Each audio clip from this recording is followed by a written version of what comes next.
Assalamualaikum warahmatullahi wabarakatuh. Wahai sahabat muslim yang beriman, selamat datang kembali di channel Amalan Akhirat.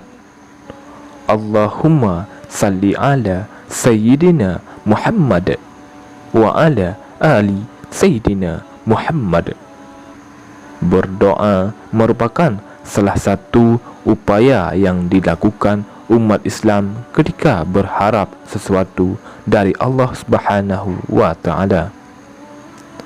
Aktivitas spiritual yang satu ini memang ampuh memberikan harapan ketika manusia berusaha mendapatkan apa yang diinginkan. Namun manusia hanya mampu berusaha dan berdoa, sedangkan hasilnya tetap Allah Subhanahu wa Ta'ala yang menentukan. Ada kalanya doa yang dimunajatkan begitu cepat dikabulkan, namun ada pula yang menunggu lama, bahkan doa tersebut tidak kunjung terwujud. Ternyata urusan doa tidak sebatas meminta, memanjatkan dengan khusyuk dan kemudian berusaha. Namun ada tanda-tanda kita yang menghalangi Allah mengabulkan permintaan hamba-hambanya. Lalu, apa saja tanda-tanda doa ditolak oleh Allah Subhanahu wa Ta'ala? Yang pertama, melalaikan hak-hak Allah Subhanahu wa Ta'ala. Sejatinya Allah Subhanahu wa Ta'ala akan mengabulkan doa hamba-hambanya, namun datangnya adalah pada saat yang tepat. Namun lain halnya jika doa ditolak. Itu artinya apa yang kita munajatkan tidak akan pernah terwujud. Tanda pertama yang dapat membuat doa ditolak Allah adalah melalaikan hak-hak dari Sang Pencipta tersebut. Meski mengaku tiada Tuhan selain Allah, namun mereka tidak melaksanakan apa yang menjadi hak Allah. Padahal kewajiban kita yang menjadi hak Allah adalah menyembahnya. Namun mengaku Islam, manusia tetap saja menyekutukan Allah dengan mempercayai hal-hal lain selain Allah. Jelas ini tidak ada yang menjadi sebab tertolaknya sebuah doa. Lebih dari itu, ia termasuk perbuatan syirik. Allah Subhanahu wa Ta'ala berfirman di dalam Al-Quran, Bismillahirrahmanirrahim. Wa iz qala Luqmanu li abnihi wa huwa ya'iduhu ya bunayya la tusyrik billah inna syirka la dhulmun adhim. Artinya, dan ingatlah ketika Luqman berkata kepada anaknya di waktu ia memberi pelajaran kepadanya, hai anakku, janganlah kamu mempersekutukan Allah. Sesungguhnya mempersekutukan Allah adalah benar-benar kezaliman yang besar. Quran Surat Luqman ayat 13. Dari Muaz bin Jabal radhiyallahu anhu, beliau berkata, saya pernah membonceng Nabi Muhammad SAW di atas himar. Beliau berkata kepada saya, tahukah engkau apa hak Allah atas hamba-hambanya dan apa hak hamba atas Allah? Saya berkata, Allah dan Rasulnya lebih tahu. Beliau bersabda, hak Allah atas hambanya ialah agar mereka menyembahnya dan tidak menyekutukannya dengan sesuatu pun. Dan hak hamba atas Allah ialah tidak diazab selama dia tidak menyekutukannya dengan sesuatu apapun. Yang kedua, sesuatu yang haram. Pada era kini, perkara halal dan haram mungkin tidak lagi menjadi hal yang vital. Segala cara dilakukan untuk memperbanyak pundi-pundi harta untuk menyenangkan dunia. Mungkin saja dengan hal haram yang dilakukan, seseorang akan mendapat keberlimpahan harta. Namun Allah Subhanahu wa Ta'ala tidak akan mengabulkan doa hamba yang masih terjamah oleh hal-hal haram tersebut. Pasalnya Allah hanya menerima hal-hal baik, karena sejatinya Allah adalah maha baik.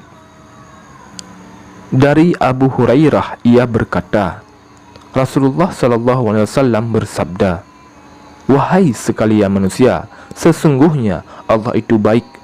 Dia tidak akan menerima melainkan yang baik pula. Dan sesungguhnya Allah telah memerintahkan kepada orang-orang mukmin seperti yang diperintahkannya kepada para rasul. Firman-Nya, wahai para rasul, makanlah makanan yang baik-baik, halal, dan kerjakanlah amal soleh. Sesungguhnya aku maha mengetahui apa yang kamu kerjakan." Dan Allah juga berfirman, "Wahai orang-orang yang beriman, makanlah rezeki yang baik-baik yang telah kami rezekikan kepadamu." Kemudian Nabi Muhammad SAW menceritakan tentang seorang laki-laki yang telah lama berjalan karena jauhnya jarak yang ditempuhnya, sehingga rambutnya kusut, masai, dan berdebu. Orang itu mengangkat tangannya ke langit seraya berdoa, "Wahai Tuhanku, wahai Tuhanku," padahal makanannya dari sumber yang haram, minumannya dari yang haram, pakaiannya dari yang haram, dan diberi makan dengan makanan yang haram. Maka bagaimanakah mungkin akan dikabulkan doa orang seperti itu? Hadis riwayat Muslim. Yang ketiga, tidak fokus dan mudah melupakan doanya. Hal yang ketiga yang dapat membuat Allah menolak doa hambanya adalah karena manusia tidak fokus, tergesa-gesa, kemudian melupakan doa tersebut. Ketika menginginkan sesuatu, hendaknya kita bersungguh-sungguh memunajatkannya. Allah Subhanahu wa Ta'ala tentu akan bermurah hati memberi apa yang memang benar-benar kita inginkan. Layaknya orang tua, mereka akan mengabulkan permintaan yang diinginkan anak jika mereka bersungguh-sungguh. Namun jika sekedar permintaan seperti angin lalu saja, maka orang tua pun akan mudah mengabaikannya. Terlebih jika sambil menggerutu jika permintaan tersebut tidak kunjung dikabulkan. Dari Abu Hurairah bahwa Rasulullah SAW bersabda, "Doa salah seorang di antara kalian pasti akan dikabulkan selagi ia tidak terburu-buru dengan mengatakan, 'Aku telah berdoa namun tidak kunjung dikabulkan.'" Yang keempat, meninggalkan amar ma'ruf nahi mungkar. Tanda keempat yang membuat Allah menolak doa adalah meninggalkan amal ma'ruf nahi mungkar. Islam menempatkan manusia itu tidak saja dalam dimensi individu, akan tetapi juga dalam dimensi sosial sebagai anggota masyarakat. Manusia wajib menyeru kepada kebaikan, mencegah dari kejahatan. Jika justru menjadi pendukung kejahatan, nescaya Allah akan benar-benar hampir mengirimkan siksaan dan menolak doa-doanya. Dari Huzaifah bin Al-Yaman dari Nabi Muhammad SAW bersabda, "Demi zat yang jiwaku berada di tangannya, benar-benar kalian beramal ma'ruf dan nahi mungkar, atau Allah benar-benar hampir mengirimkan siksaan darinya, lalu kalian berdoa dan tidak akan dikabulkan." Hadis riwayat At-Tirmizi. Yang kelima, melampaui batas ketika berdoa. Tanda kelima yang dapat membuat doa tertolak adalah kesalahan dalam berdoa. Manusia sering melampaui batas ketika menginginkan sesuatu, sehingga mereka berdoa dengan cara-cara yang salah. Allah Subhanahu wa Ta'ala berfirman di dalam Al-Quran, "Bismillahirrahmanirrahim. Ud'u rabbakum tadarru'aw wa khufyah, innahu la yuhibbul mu'tadin." Artinya, berdoalah kepada Tuhanmu dengan berendah diri dan suara yang lembut. Sesungguhnya Allah tidak menyukai orang-orang yang melampaui batas. Kesalahan yang sering kita temui adalah manusia yang mengkhususkan suatu tempat sebagai lokasi yang dianggapnya mustajab untuk berdoa. Misalnya berdoa di pohon, gua, tepi laut dan sebagainya, yang justru mengarah pada syirik. Mungkin apa yang kita inginkan bisa saja diterima dengan cara-cara ini, namun ini tentu tidak berlangsung lama, mengingat dunia hanya persinggahan sementara. Setelahnya ada azab pedih menanti dan tidak bisa terelakkan.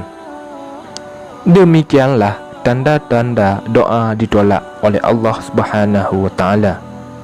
Wahai sahabat muslim yang beriman, marilah sama-sama kita jauhi tanda-tanda doa ditolak oleh Allah Subhanahu wa taala. Semoga Allah selalu menerima, mengijabah, mengabulkan semua doa-doa kita. Saya akhiri, wabillahi taufik wal hidayah. Wassalamualaikum warahmatullahi wabarakatuh.